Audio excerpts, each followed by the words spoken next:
নমস্কার বন্ধুগণ, আমাদের চ্যানেলে আপনাদের সবাইকে জানাই স্বাগত। আমাদের আজকের গল্প ভূতান্তর। লেখকের নাম জানা সম্ভব হয়নি, তার জন্য আমরা অত্যন্ত দুঃখিত। গল্প পাঠে পবিত্র দাস, গল্পের প্রধান চরিত্র ডক্টর শাহিদ চরিত্রে দীপু মণ্ডল, অন্যান্য গল্পের চরিত্রে রয়েছেন অপরাজিতা সরকার, রোহিত নস্কর, মনীষা সাহা এবং পবিত্র দাস। ভূতের রাজ্যে একবার এক ভূত পড়ল ভীষণ অসুখী, যার নিয়ে টানাটানি আর কি। এই মরে তো সেই মরে। ভূতেরা আবার মরতে চায় না, মরতে আসলে কেউই চায় না, ভূতেরা আরও চায় না। ভূতেরা মরতে চায় না একটা বিশেষ কারণে। কারণটা হচ্ছে মানুষ মরলে ভূত হয়, ভূত মরলে হয় ফের মানুষ, ধরে নেওয়া হয় আর কি। এখন কথা হচ্ছে ভূতেরা মানুষ দেখতে পারে না একদমই, হতেও চায় না। যাই হোক, সেই অসুস্থ ভূত অন্য ভূতেদের বলল,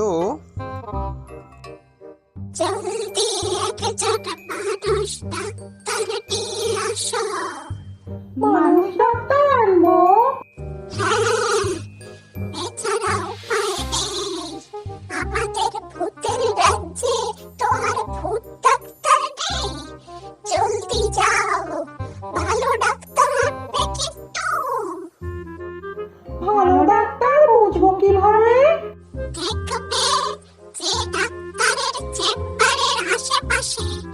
আমাদের সহযাত্রীরা বসে আছে, বুঝবে সে খারাপ ডাক্তার।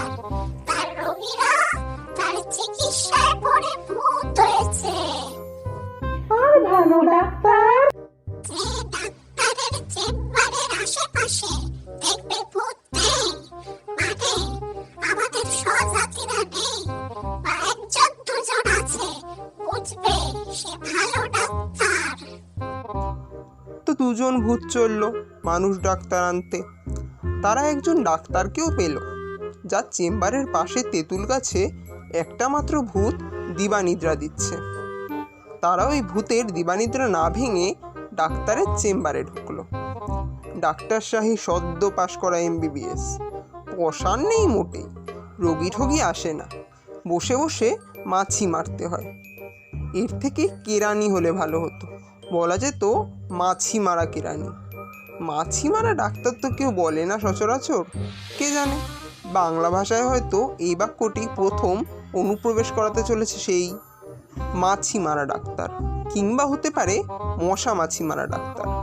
কারণ আজ মাছি পাওয়া যায়নি মোটে, গোটা দিনেক মশা মারা গেছে। এদের সাইন দেখে আবার একটার মনে হচ্ছে ডেঙ্গু। ঠিক এই সময় দরজায় ঠক ঠক। কে? আগে আমরা। আমরা কারা? ভেতরে আসুন। ভয় পাবেন না তো?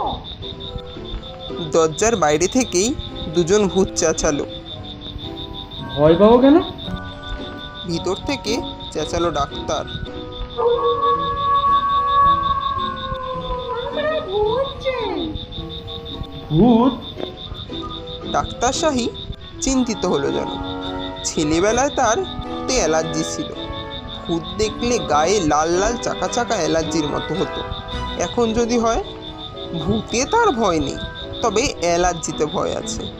তারপরও সে এসব চিন্তা মাথা থেকে ঝেড়ে ফেলে চেঁচালো, ভেতরে আসুন।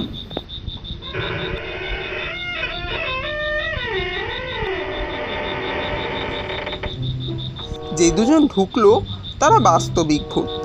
শূন্যে ভাসতে ভাসতে ঘরে ঢুকলো। পা নেই দুজনেরই, হাতও নেই, বায়োবিক ফর্মে আছে বোধহয়। শুধু চোখ বোঝা যাচ্ছে, সবুজ চোখ। তা আপনারা কজন? আমরা দুজন। তা রোগীকে?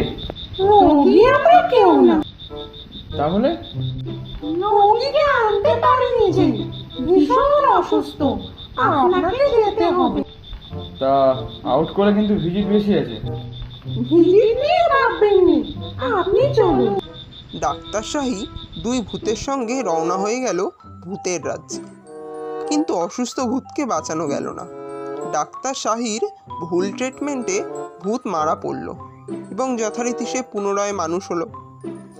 মানুষ হয়ে আত্মপ্রকাশ করা মাত্রই সে ডাক্তার শাহীর গলা চেপে ধরল।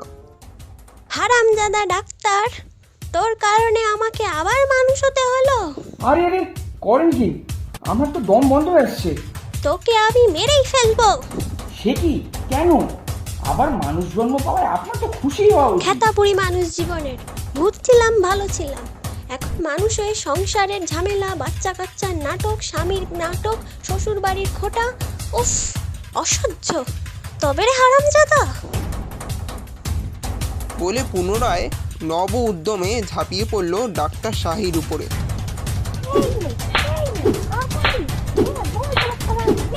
গলা টিপে ডাক্তার শাহীকে সত্যি সত্যিই মেরে ফেলল। মৃত্যুর পর ডাক্তার শাহী কিন্তু বেশ খুশি হয়ে উঠল, কেননা প্রেত জগতে আর তো কোনো চিকিৎসক নেই, একমাত্র সেই চিকিৎসক। তাই চিকিৎসক হিসাবে সেখানে তার পসার বিরাট জমে উঠল। তার চেম্বারে ভূতরোগীদের লাইন লাগতে শুরু করলো। কিন্তু মুশকিল হচ্ছে, ডক্টর শাহীর ভুল চিকিৎসায় একের পর এক ভূতের মৃত্যু হতে লাগলো। মানে তারা মানুষ হতে লাগলো, মানুষের সংখ্যা বাড়তে লাগলো, আর ওদিকে ভূতের সংখ্যা কমতে লাগলো। এই কারণে এই করতে করতে সর্বশেষে যে ভূতটি রইল সে ঠিক করলো হাজার অসুস্থ হলেও সে ওই প্রেত চিকিৎসকের কাছে যাবে না, কারণ গেলেই নিঘাত মৃত্যু, আর মৃত্যু হলেই পুনরায় মানুষ। এ অসম্ভব, মানুষ জীবনে আর নয়। ডক্টর শাহী চিন্তিত হয়ে পড়ল। এমন তো হওয়ার কথা ছিল না। প্রেত জগতে তার হিসাবে অন্তত একজন ভূত তো থাকার কথা। সে তার খোঁজে বের হলো। এদিকে সেই খবর পেয়ে সেই ভূতটিও আত্মগোপন করলো। এই লুকোচুরি চলতে চলতে একদিন ধরা পড়ে গেল সে, এবং ডক্টর শাহী ক্যাক করে তাকে ধরে ফেললো। এই, তুমি পালিয়ে বেড়াচ্ছ কেন? তাতে কি, রুটিন চেকের দরকার আছে না? চল আমার চেম্বারে। কিসের মাফ? আরে রোগ হওয়ার আগেই রোগ সারাতে হবে, চল। ডক্টর শাহী টেনে হিজড়ে যেই মাত্র সেই ভূতটিকে তার চেম্বারে নিয়ে এসে সেলাইনের ছুঁচ ফুটিয়ে দিল, ব্যাস ওই এক ঘাই। এদিকে মত্তে মানে মানুষের রাজ্যে হইচই পড়ে গেল, বিশেষ করে ফ্যামিলি প্ল্যানিং দপ্তরে। এটা কি করে সম্ভব? জনসংখ্যা শুধু বেড়েই চলেছে, অথচ সরকার আইন করে দিয়েছে আগামী 5 বছর বিয়ে শাদী বন্ধ। যে কোনো মূল্যে জনসংখ্যা পূর্ণ নিয়ন্ত্রণে রাখতে হবে, কিন্তু তারপরেও জনসংখ্যা বেড়ে চলেছে। এর মানে কি? পরিবার পরিকল্পনার পরিচালক হুঙ্কার দিয়ে উঠলেন, আর একজনও যদি বাড়ে তাহলে আমি আত্মহত্যা করতে বাধ্য হব। হলোও তাই। ডক্টর শাহীর সর্বশেষ চিকিৎসায় প্রেত জগতের তার সর্বশেষ রোগী আরও একজন মানব সন্তান হিসাবে মত্ত লোকে নেমে এলো, এবং সঙ্গে সঙ্গে দুম আওয়াজ। আত্মঘাতী হলেন পরিবার পরিকল্পনা দপ্তরের মহাপরিচালক ডক্টর আব্দুল কাইয়ুম। ডক্টর শাহী আতকে উঠে তার চেম্বারে ডক্টর কাইয়ুমকে দেখে বললেন, স্যার আপনি? তুমি কে? আরে স্যার আমি ওই যে নোয়াখালী মেডিকেলে 1997 ব্যাচ। আপনি তখন চেয়ারম্যান ছিলেন। ও মনে পড়েছে, তা এখানে কি বিষয়? স্যার প্রেত লোকে তো আমি একমাত্র চিকিৎসক। বসার এক সময় ভালোই ছিল এখানে, কিন্তু এখন সব রোগী কোথায় গেছে? জানতে চান ডক্টর আব্দুল কাইয়ুম। আর কোথায় স্যার, সব পৃথিবীতেই ফিরে গেছে। ও মাই গড, এখন বুঝতে পারছি পৃথিবীতে জনসংখ্যা বৃদ্ধির কারণ। স্যার শুয়ে পড়ুন এখানে, আপনার একটা থরো চেক আপের দরকার আছে। ডক্টর শাহী প্রমাদ গুনলেন, না তার নয়, বরং ডক্টর শাহীর পৃথিবীতে ফিরে যাওয়াটা জরুরি, যে কোনো মূল্যে।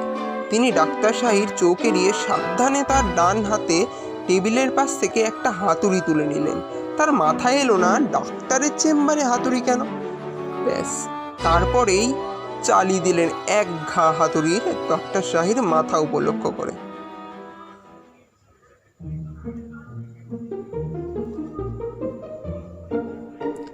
মানুষ ডাক্তার শাহী মত্তলোকে নিরিবিলিতে একটা চেম্বার খুললেন। পসার ভালোই, রাতের বেলা তার চেম্বারের আশেপাশে গাছপালাগুলিতে শয়ে শয়ে ভূত পেতনি কিলবিল করে। তারাও খুশি। তাদের নিজস্ব জগৎটি আস্তে আস্তে ডাক্তার শাহীর কল্যাণে আবার প্রসারিত হচ্ছে।